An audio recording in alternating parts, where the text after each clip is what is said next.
Bienvenue dans cette nouvelle vidéo, les chroniques d'élevage leader. Aujourd'hui, nous sommes à Tinga, dans le centre, dans la ferme d'un de nos apprenants de la diaspora. Après avoir suivi l'une de nos formations en ligne, il a effectué une descente au pays, il a lancé son activité et il est retourné. Et la ferme est déjà pratiquement à 6 mois d'existence.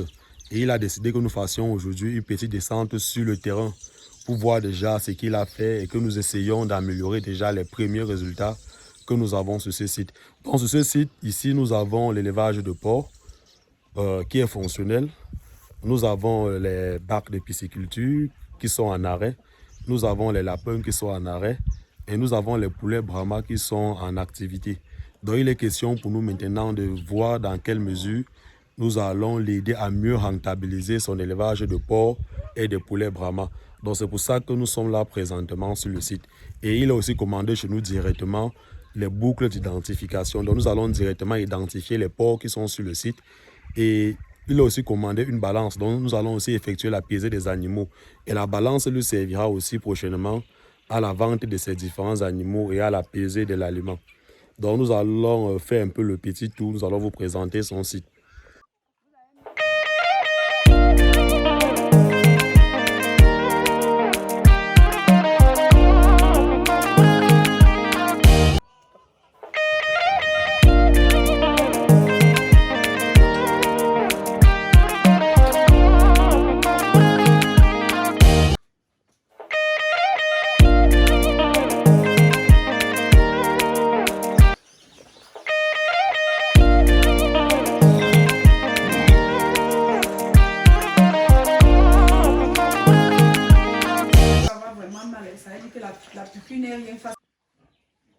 Donc là, présentement, nous allons passer à l'identification des animaux.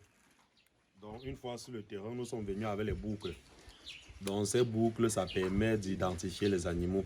Donc chaque sujet normalement en reproduction doit avoir une boucle. Ça permet que lorsqu'on croise une truie, on a directement sa fiche. Donc lorsqu'on croise la truie, on a directement sa fiche. On sait déjà le jour qu'elle doit mettre bas. Donc ça permet d'éviter la consanguinité chez les porcs.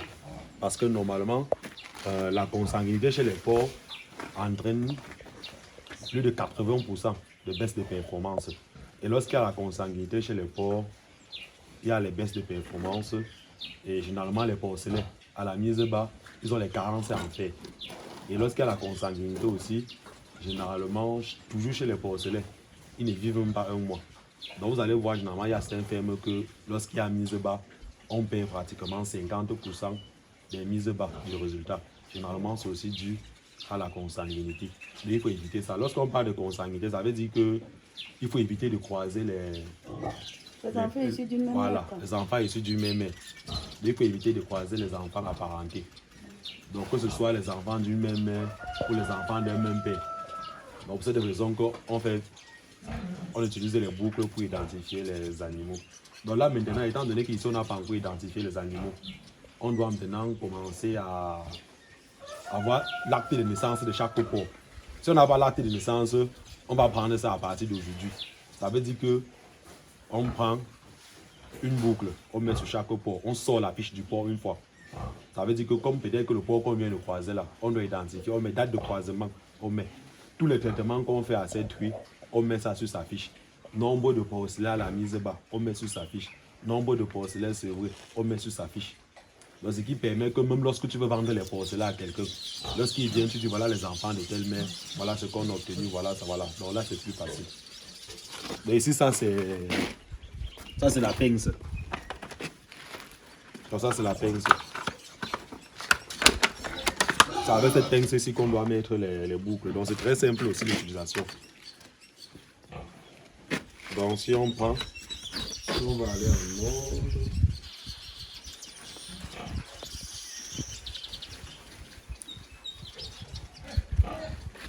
Donc si on prend ce numéro, tu vois que là c'est le 81. L'utilisation est très simple. Ça vient là.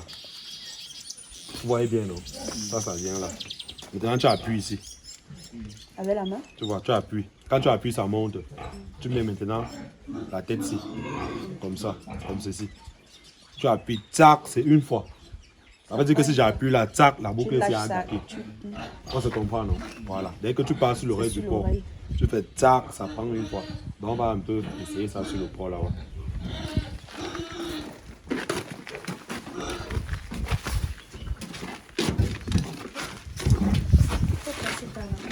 Pas obligé de monter.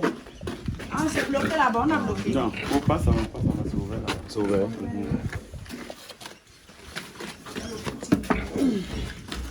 Voilà.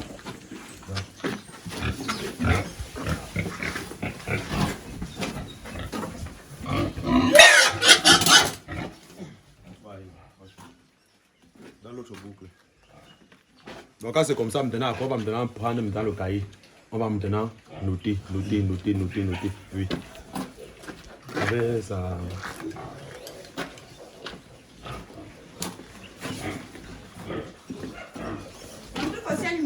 Non.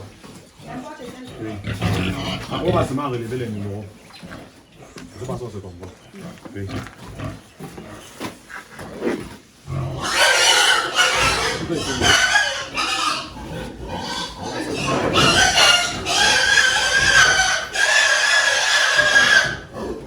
Tu appuies ici. Hein?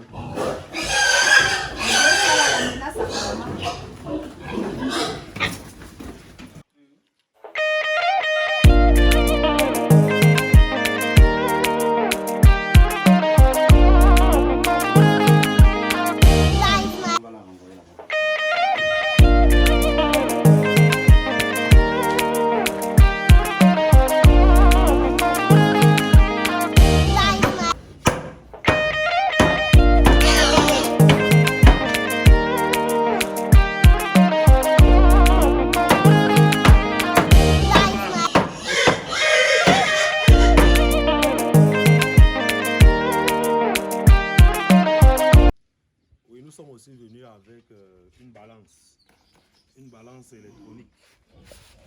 Donc c'est celle-ci.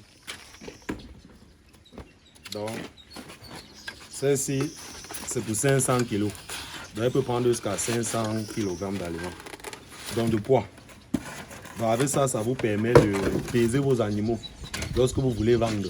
Donc si par exemple on envoie un boucher ici, il vient, il va acheter le porc. Comme peut-être les 2 mâles qu'on a dit qu'on doit sortir là. Ça veut dire que s'il vient, on ne doit pas vendre le porc avec les yeux. On ne vend plus le porc avec les yeux. On vend le porc au kilogramme. Donc c'est le kilo que l'on achète. Ça veut dire que lorsqu'il vient, c'est la balance qui doit donner le prix du porc. Je ne sais pas si on se comprend bien. Donc ça c'est un peu le rôle de la balance dans un élevage de porc. Et la balance aussi vous permet de peser l'aliment avant de servir aux animaux. Parce qu'on ne sert pas les animaux en désordre. Donc c'est pas seulement que tu viens, tu portes des mix sacs, ou un sac, ou 3 sacs, tu portes, tu donnes au porc. Non. Donc je vais laisser les fiches. Donc normalement l'aliment se sert au porc en fonction de son poids et de son âge. Je ne sais pas si on comprend bien. Donc l'aliment se sert au porc en fonction de son poids et de son âge. Donc ça c'est le rôle de la balance. Et lorsque tu pèses l'aliment, tu dois aussi peser le porc. Pour voir aussi si le poids là correspond à l'âge. Pour voir aussi si l'aliment que tu donnes est aussi de bonne qualité. Parce que tu ne dois pas seulement peser l'aliment, tu dois aussi peser le porc. Donc ça veut dire qu'il y a aussi l'âge du porc. Le poids du porc. Voilà, il y a aussi le poids du porc, il doit aller avec l'âge du porc. Donc c'est pour ça qu'il doit toujours avoir la balance. C'est pour savoir si la croissance est bonne ou si on a un retard de croissance. Oui. Donc cette batterie ici, son autonomie est très puissante. Donc depuis qu'on va utiliser ça, peut-être que j'ai chargé peut-être que 2 fois ou 3 fois. Oui. Donc ça veut dire que même s'il n'y a pas de lumière ici, une fois que vous partez en ville, vous chargez tout simplement. D'ailleurs, vous pouvez faire même 3 mois ici, vous utilisez chaque jour. Donc c'est ça. Vous allumez tout simplement. Donc ça c'est son chargeur. Mais il faut bien garder son chargeur. Parce que vous voyez que c'est un peu le chargeur, c'est pas le chargeur Android qu'on trouve partout. Oui. Donc ça veut dire qu'avec ça maintenant, vous pesez vos porcs pour avoir le poids des porcs. Ça veut dire que même les porcelets là-bas, même les porcelets, on doit déjà avoir le poids du porcelet. Voilà, c'est ça.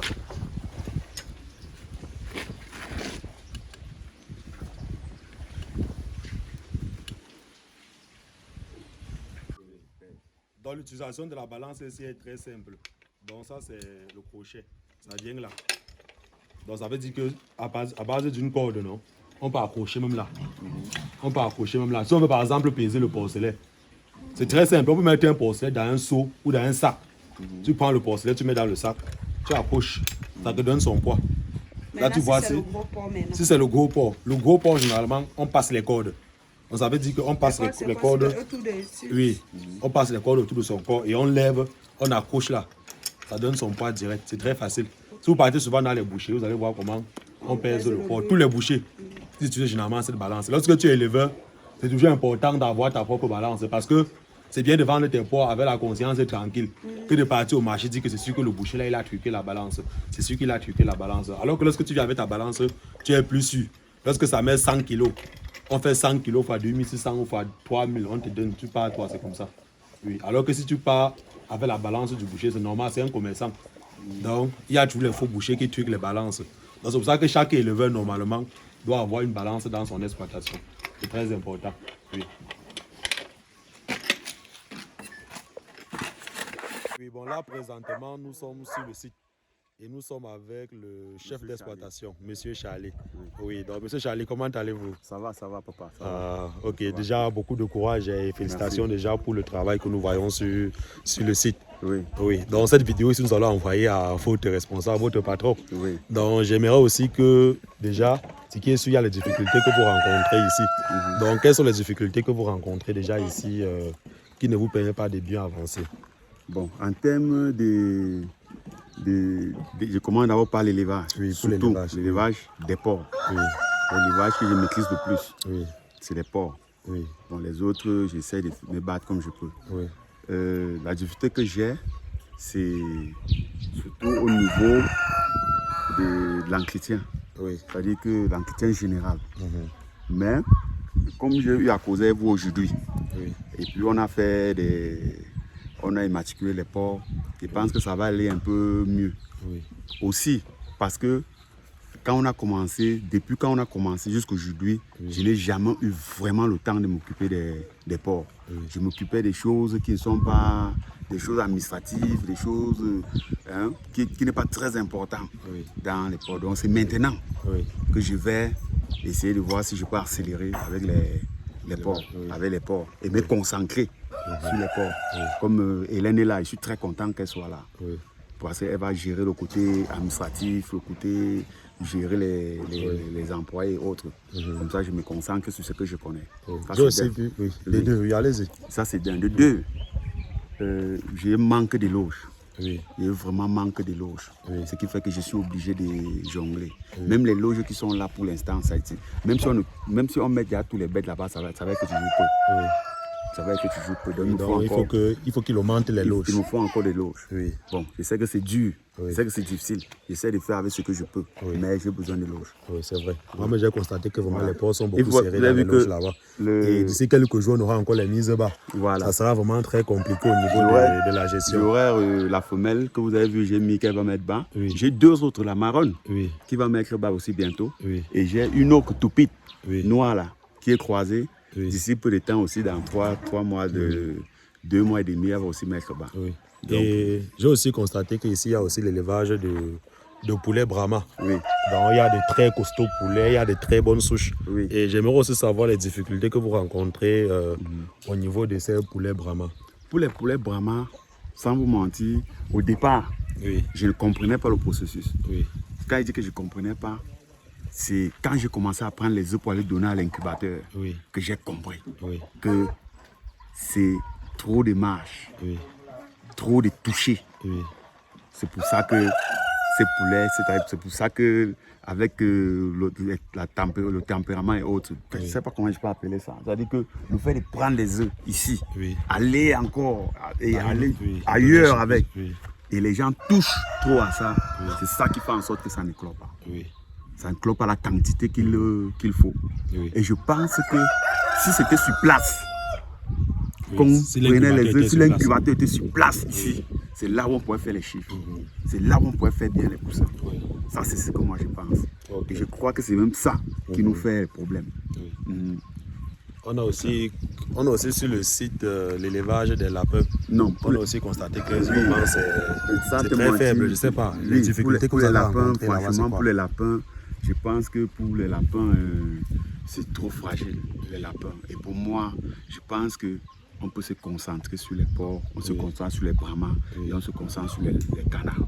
Et pour le moment, comme je suis un peu libre, comme je disais, j'ai géré les problèmes que je ne devais pas gérer. Ça m'a pris au moins 2 mois à gérer des choses qui n'étaient pas très importantes, qui ne pouvaient pas faire la ferme avancer. Bon, maintenant que je suis un peu libre, ça me permet que ça va me faire réfléchir comment je vais faire pour avancer, faire un bon. Pour les lapins, franchement, pour moi, il faut annuler. Garder cette salle-là pour faire les brahmas et garder cette salle pour faire les canards. Les canards. Ça, c'est ma position. Donc vous préférez qu'on mette plus l'accent sur les brahmas, les porcs et les canards? Oui. On laisse un peu les lapins. On laisse un peu Parce les qu'ils sont lapins. très fragiles dans cette zone. Oui, ils sont très fragiles. Même pas dans cette zone. C'est-à-dire que c'est pas facile. Ils donnent les petits, tuent les petits, tout ça, c'est compliqué. Et les enfants là, ne peuvent pas bien suivre ça. Ok. Ouais. Là, présentement, on va un peu faire le tour du site. On va vous présenter les différentes activités que l'on mène ici sur ce site. Donc, on va commencer là. On peut commencer par le logement. On présente un briefing des activités, les différents logements qui sont là. Là, c'est le logement qui est sur le site. Donc, à l'entrée du site, nous avons le logement. Et il y a beaucoup de panneaux solaires sur le toit. Donc, ce que nous recommandons ici aux propriétaires, c'est de voir comment il doit mettre les batteries.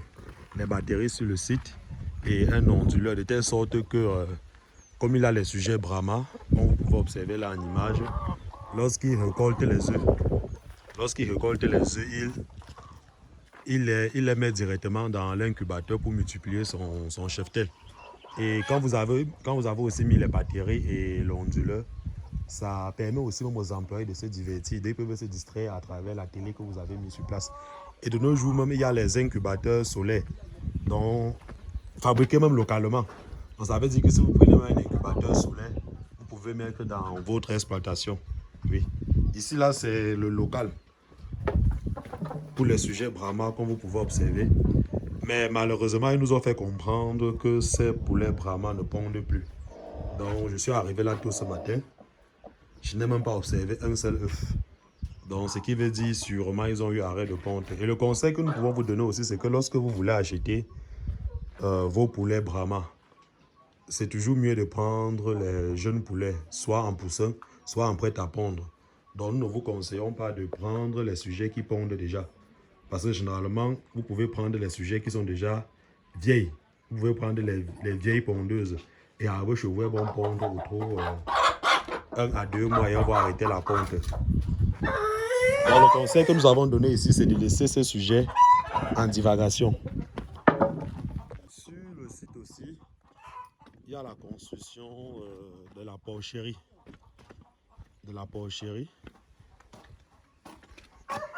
Oui, ça c'est le nouveau bâtiment qui est en construction. Oui. Et même jusqu'à là, c'est toujours insuffisant. Là, c'est le premier bâtiment provisoire qui avait été construit pour débuter l'activité. Oui. Il y a déjà les bêtes à l'intérieur. On a déjà eu les premières mises bas. Et voici les premiers résultats de la porcherie. Voilà. Observez vous-même la beauté de ces petits porcelets. Donc voilà les premiers résultats que cette ferme a déjà eu à enregistrer. Bon, ça c'est le premier bloc provisoire qui a été construit pour la phase pilote. Donc c'est présentement que l'on doit passer aux choses sérieuses. Donc c'est pour cette raison que nous avons effectué une séance de travail ici aujourd'hui pour voir dans quelle mesure nous allons rendre cette ferme industrielle dans quelques années. Déjà avec les premiers résultats que nous avons déjà commencé à obtenir ici. Voilà. Voilà toujours les porcelets. Bon, ici nous avons déjà recommandé, nous avons dit au chef d'exploitation que pour un bon démarrage des porcelets, il faudrait qu'il donne l'aliment pré-démarrage aux porcelets lorsqu'ils sont encore tout petits. Parce qu'un porcelet bien démarré, c'est un porc qui grandit vite. Oui. Oui. Là, c'est une truc qui va mettre bas d'ici peu. Oui. Comment C'est déjà tendu là. Oui. Donc d'ici, je pense que avant mercredi, elle va mettre bas. Avant mercredi. Oui. Ouais. Quand je regarde, il faut plus qu'elle ne prenne pas. Oui. Comme elle ne prenne pas, je ne peux pas dire le jour exact. Oui. Donc, quand je regarde, avec l'œil que j'ai pris, un œil d'ici mercredi, au plus tard, on va nous donner les petits. On attend les résultats. Comme elle est déjà marquée, ça veut dire que lorsqu'elle sera marquée, on va remplir la fiche maintenant. On va dire port numéro tant, on trace. Oui, il n'y a pas de problème. Ça marche. Oui, donc c'est vraiment que ici, là, le technicien aussi qui a travaillé ici, il n'a pas mis les bâtiments droits. Oui, il n'a pas vraiment respecté vraiment les... Il n'a pas travaillé en professionnel. Oui, s'il travaille en professionnel, il devait avoir les loges bien droites que ça, oui. C'est vraiment trop penché, c'est pas bien. Mais en tout cas, comme tu as dit, on fait d'abord avec les moyens de bord. J'espère maintenant que lors de la construction du prochain bâtiment, on doit corriger tout ça. Parce que le bâtiment aussi, à lui seul, détermine plus de 40% de la réussite d'un élevage. Une fois que tu as les mauvaises loges, c'est normal aussi que les mauvais résultats suivent.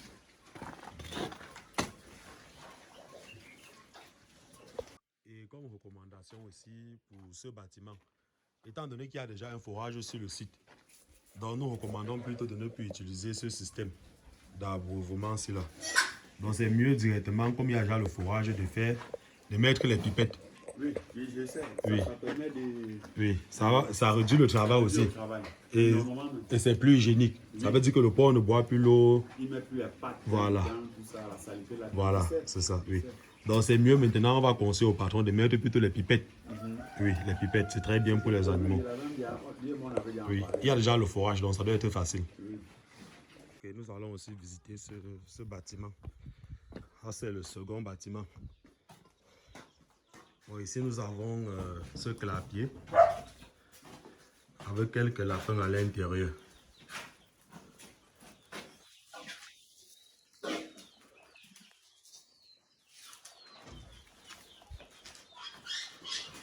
Oui. Et nous avons aussi les petits poussins brahma.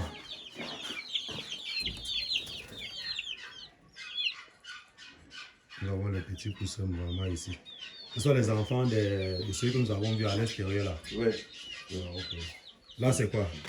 Les urines pour lapin. On garde ça pour les légumes. Pour les légumes. Ah, ok. Parce que c'est un grand insecticide aussi. Oui.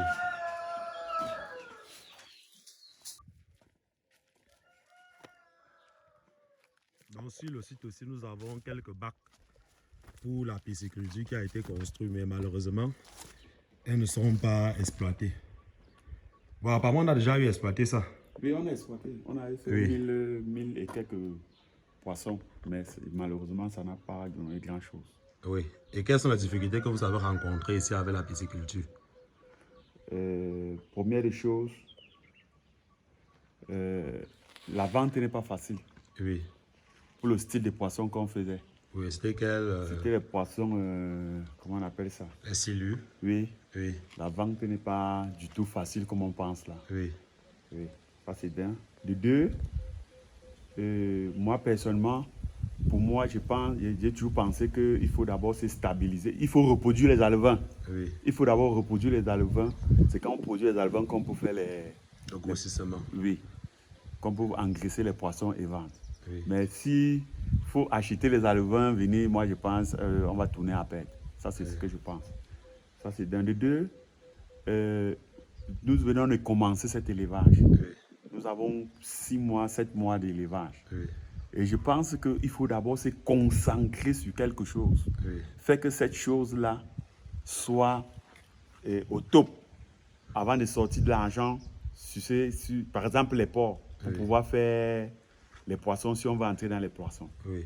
Et moi, je préfère faire les poissons, pas que je préfère, moi je pense que avec le temps, avec un peu l'expérience, j'ai compris que les poissons sont mieux quand c'est sur les étangs.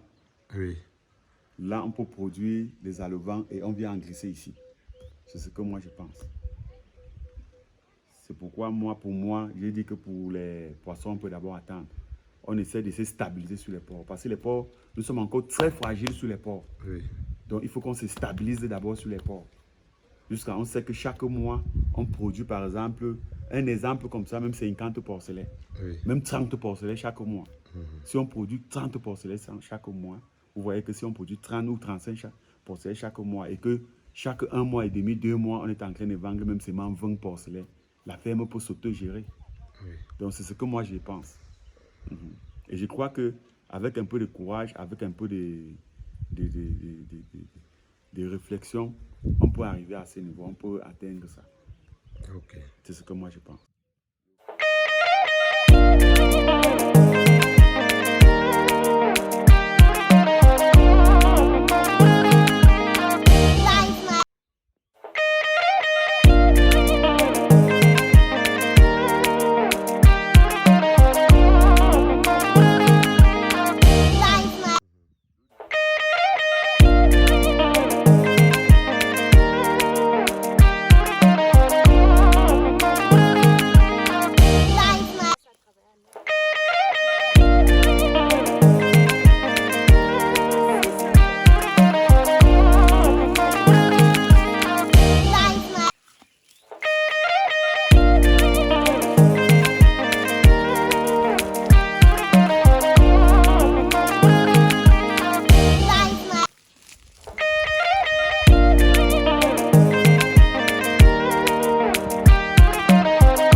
Présentement, nous venons de finir avec la visite du site et nous avons effectué quelques petites séances de travaux pratiques avec les employés sur le site. Donc nous avons identifié les animaux et nous avons laissé quelques petites recommandations qui les aideront à mieux gérer la ferme. Et au sortir de cette visite du site, nous allons fournir un rapport à celui qui nous a envoyé. Parce que vous savez qu'il n'est pas au pays, donc il a toujours besoin d'un avis externe pour savoir comment son activité se passe au pays. Et si je veux laisser quelques petites recommandations aussi sur cette vidéo pour vous aider ou pour aider ceux qui nous suivent. Ici, par exemple, dans cette zone, il n'y a pas d'électricité. Mais lui, déjà, il a fait venir les panneaux solaires. Lorsqu'il y a déjà les panneaux solaires, ça veut dire que vous pouvez acheter un onduleur et les batteries et ça donne l'énergie à la ferme. Lorsqu'il y a déjà l'énergie, lorsque vous produisez les poulets Brahma, vous pouvez directement mettre un incubateur sur place, ce qui va éviter les pertes qu'ils ont enregistrées ici où il fallait sortir avec les œufs chaque fois. Donc c'est la meilleure solution que nous pouvons proposer là-bas.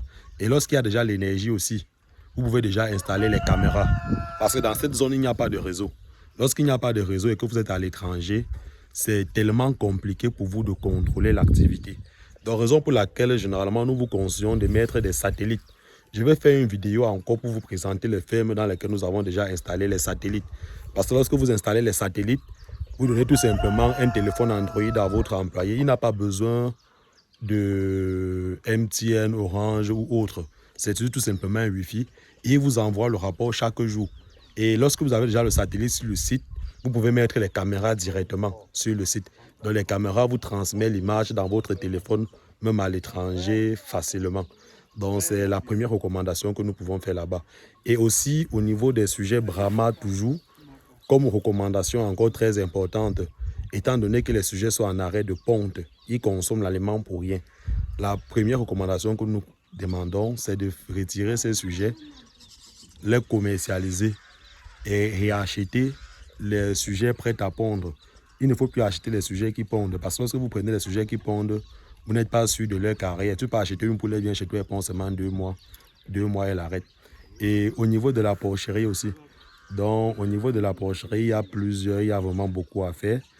Il y a d'abord au niveau des loges. Il y a déjà l'effectif qui commence à devenir important parce qu'il y a déjà les premières mises bas. Donc, ça veut dire qu'il faut déjà penser à l'agrandissement de la porcherie et ne plus construire la porcherie comme ce que nous avons vu. Nous vous conseillons de construire les porcheries qui respectent les normes. Donc, de construire les porcheries selon les normes zootechniques, que ce soit les porcheries pour engraissement ou les porcheries pour reproduction. Si vous aussi, vous avez des difficultés dans votre exploitation, si votre exploitation tarde à décoller, n'hésitez surtout pas de nous contacter et ensemble, nous allons trouver les solutions pour vous aider à mieux rentabiliser votre élevage. Pour ceux qui ont besoin des consultations, des visites du site, des descentes sur le terrain, n'hésitez surtout pas de nous contacter, nous sommes disponibles. Si vous êtes nouveau sur cette page, n'hésitez surtout pas de vous abonner et de cliquer sur le bouton de notification qui affichera. Parce qu'ensemble, nous allons construire ce beau monde.